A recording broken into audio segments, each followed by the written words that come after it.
guys! Hi everyone! Welcome back sa ating channel.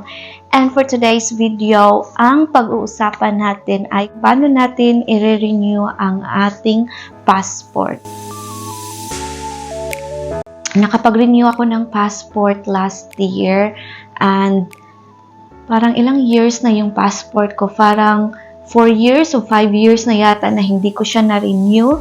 So, kung kagaya niyo ako sa situation na matagal na hindi nakapag-renew ng passport, especially sa ating number one mga reason is limited time, and then nung nagka-COVID, and then kung ano-ano pa yung mga reason natin. So, since COVID, hindi ako nakapag-renew kasi nga nagka-COVID, nag-lockdown lahat. So, yun. And then, last year, nakapag-renew ako and isi-share ko sa inyo kung paano natin i-renew ang ating passport na nandito tayo sa Australia. So, if kagaya nyo ako na hindi pa naka-renew ng passport for how many years, so itong video na ito ay para sa iyo. So, let's start it. So, first of all, nag-search ako online kasi limited yung oras natin. Hindi ako makapunta ng Sydney and even Melbourne or Canberra kasi nga walang reliever sa aking work at that time.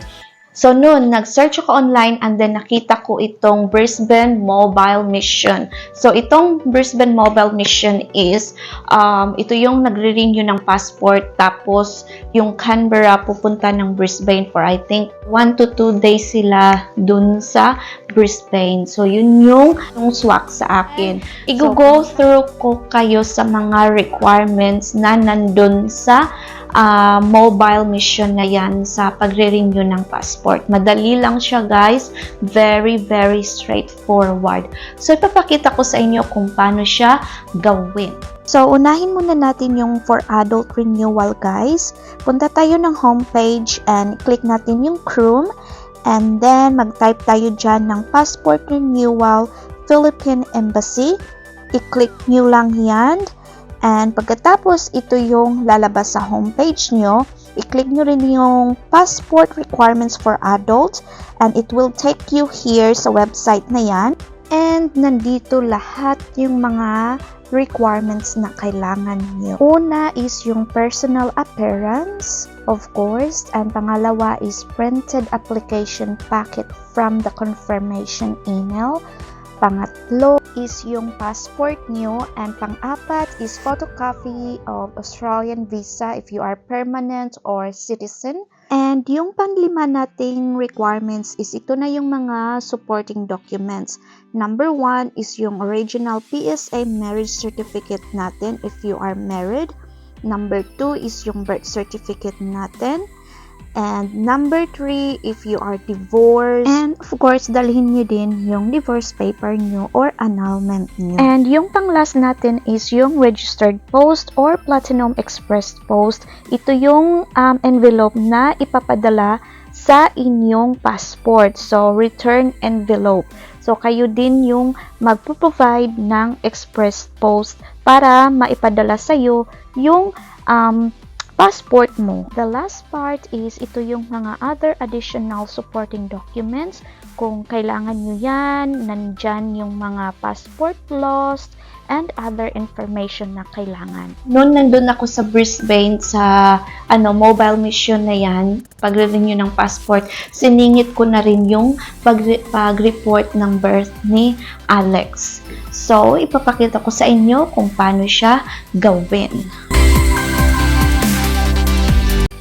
Una, search natin yung Chrome and then type natin dyan Report of Birth Philippine Embassy. And pagkatapos nating maklik yan, it will take you to this homepage. And i-click natin yung Report of Birth and it will take you to this homepage, Report of Birth. So, yan na yung mga requirements na kailangan natin. Una is Late of Report of Marriage. So, merong click here for guide on filing out of Report of Birth. I-click nyo yan, yung link na yan na color blue. All the documents, guys, is need to be notarized from your JP and 4 copies. Next is yung original birth certificate natin sa ating anak, 4 copies. And also, 4 copies of our marriage certificate. And the last one guys is yung ating passport, father and mother. So both parties, 4 copies each. So here guys is another additional requirement. So ito yung sinasabi ko na affidavit of late registration of birth. May nakalagay dyan na click here to download the form. I-click nyo lang yan yung kulay blue na link. So guys, yung requirements ko lang na needed ko na hiningi nila sa akin is yung affidavit of late registration of birth. Kung kayo ay hindi pa kasal ng husband nyo na ipanganak nyo yung anak nyo, meron din dyang ibang requirements din. So in my case is since na asawa na kami ng mister ko, kasal na kami, so yun lang yung hiningi nila sa akin, yung affidavit of late registration. And if you are confused and wondering, you can email them guys sa kanila to clarify kung ano yung kailangan yung requirements kasi nga iba't iba tayo ng situation.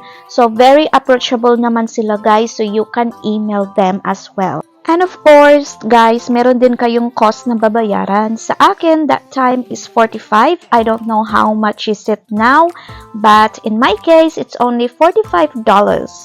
So, yan yung mga requirements. Basahin nyo talagang maigi ang mga requirements na yan kasi iba-iba tayong mga situation. So, in my case, nung napanganak ko si Alex is kasal na kami ng hubby ko. So, mayroong mga specific requirements dyan kung hindi pa kayo kasal ng inyong jowa or ano man yung relasyon na yan. Meron yung iba't ibang requirements. So, basahin nyo talagang maigi before kayo mag-proceed and mag-print and kung ano-ano. So, basahin nyo dyan ng maigi. So, sa akin is affidavit of late registration kasi yun lang yung requirements ko. So, ito yung affidavit na na nakikita natin sa website. Fill upan nyo yan and then kailangan nakasign yan sa JP. So, all of the photocopy of your original certificates, kung ano man yung mga documents na needed, kailangan nyo siya nakasign sa JP and it's 4 copies each requirements. So, each document is 4 copies. Now, dito na naman tayo sa for minor applicant. Same homepage. Punta lang kayo sa bottom of that page, guys. I-click nyo yan yung minor new.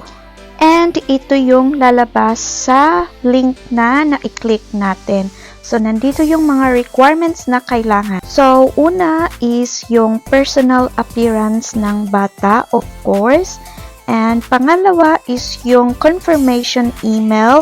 So, ipapakita ko sa inyo sa video na ito kung ano yung confirmation email na tinutukoy nila. And yung pangatlo is yung birth certificate ng ating anak. Then, pang-apat is yung ID. So, of course, wala pa naman silang ID. So, merong click here dyan na list of acceptable IDs para sa parents.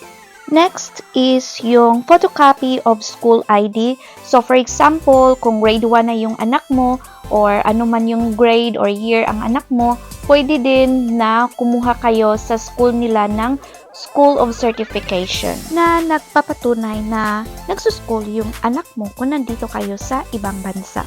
And kung hindi pa man nagsuschool ng anak nyo, kung baby pa, pwede din na skip nyo itong requirements na ito. So, dito naman sa additional supporting documents, guys, is ito lang yung na-require sa amin, yung number 2 in case applicant is accompanied by the father during the application process. So, kailangan nila yung marriage certificate namin.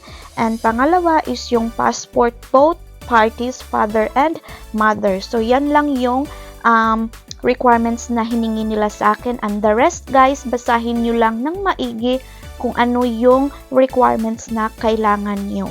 And again, kung dalawa kayong aplikante, and dalawa din yung express post na envelope para isend sa inyo yung passport nyo. So, all the requirements, guys, ng mga supporting documents ay nandyan. Basahin nyo lang maigi.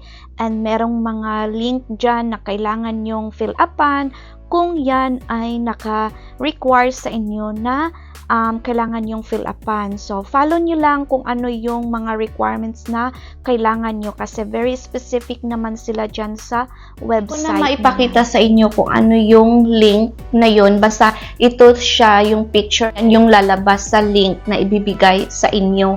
And dyan kayo magkuha ng appointment nyo and then schedule. Yung mga schedule and appointment na yan, kasi dalawa yun sa akin, so kailangan talaga na madalian yung pagta-type. Pero madalian siya na talagang correct yung nilalagay nyo doon sa application form na yan. Kasi pag once na nasubmit nyo na, ito yung lalabas. So, yung application na yan, yan yung dalhin nyo doon sa Brisbane. Kung or saan man kayo magre-renew ng iyong passport. One copy only. So, then all original copies. So, wag niyong kalimutan yung passport nyo. And then, yung mga photocopy, ayan, 4 copies each. So, lahat ng original nyo, i-photocopy nyo yan, 4 copies. Okay? And kailangan nyo talagang mag-photocopy ng extra pa kasi hindi natin alam, walang photocopy doon available sa area kung saan sila mag-mission. So, walang photocopy doon. So, kailangan ano na talaga kayo, naka-prepare. And then, pang-apat is bring a money order. And then, pupunta kayo na post office. And then, sabihin nyo na Philippine Embassy. And then, sa passport, sa akin yun ha, last year is $108. So, I don't know kung magkano na ngayon yung pagbayad ng passport, kung same lang ba. Number 5 is, of course, yung dressed well properly.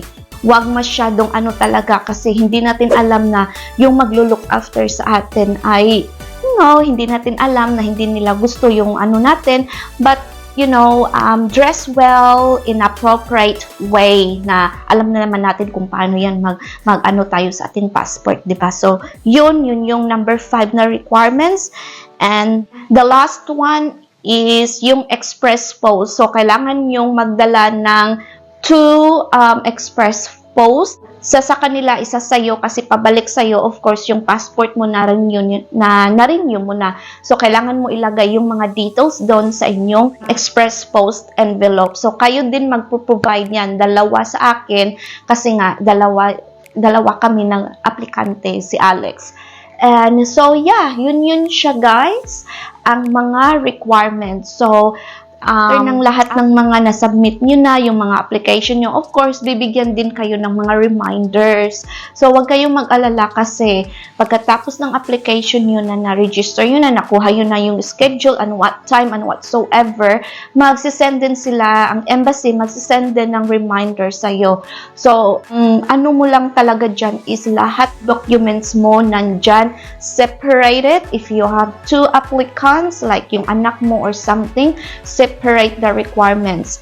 So, kailangan nandun din kayo kung meron kayong anak na kailangan yung ng Philippine passport. Kasi, kung magtatanong kayo, bakit nag-ano ng Philippine passport? Australian citizen naman si Alex, yung anak ko. Ano na siya talaga, automatic na siya na Philippine citizen kasi nga, Filipina ako, diba?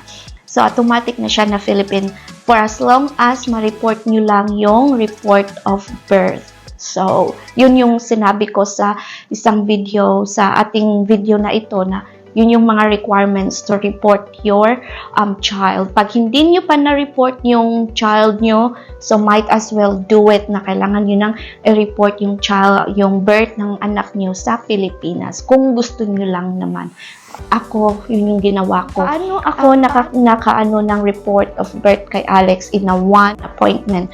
So, nag-email ako sa embassy na kung pwede ba na i-report ko na lang yung birth ng anak ko dun sa mission na yan na ginagawa nila. And then, they replied to me na yes daw, pwede daw. So, yun yung nagawa ko na-report ko at the same time si Alex sa kanyang report of birth. So, Philippines citizen na si Alex automatically. And so yun, na-report ko na si Alex. Kailangan nyo lang mag-antay ng 3 months para siguraduhin na nakaregister na talaga yan sa Pilipinas. So, meron akong story time dyan sa ating susunod na video kasi merong interesting part yan sa aking pagre-report ng birth ni Alex. So, malalaman nyo yan sa ating susunod na sit-down video. Alright. So, yun guys, kung meron kayong mga tanong, comment lang kayo dyan sa baba. Huwag kayong mahiya. Kung gusto niyo ng mga other clarification sa sinasabi ko, and I will answer it only sa aking based on my experience, ha? Guys, meron talagang other alternative na kung saan tayo makapag-renew ng ating passport, hindi lang sa Canberra, hindi lang sa Melbourne, hindi lang sa Sydney, but meron din sa Brisbane Mobile Mission sa Brisbane na magre-renew ng passport. Doon pwede kayo mag-communicate. So, if ko dyan, yan yung consulate sa Brisbane. So, yan siya guys. Mag-email lang kayo doon or tumawag kung kailan yung next mission nila. Kasi I think there happen every once a year. This year, meron sila sa akin, last year, nearly end of August and then September. So, yun yung sa akin last year ha. So, kayo, inquire na sa Brisbane or kung saan man kayo, kung saan yung easy nyo. Sa akin, easy sa akin yung Brisbane. So, pumunta kami ng Brisbane. Yes, dito ko na lang i-end ang ating video for today and I hope na nakatulong itong video na ito. And if did, please like and subscribe to my channel if you haven't already. And I hope to see you guys aking next video. And don't forget, be a dreamer. Bye! Mwah. Got something that inspires everyone who's lost their vision. You got something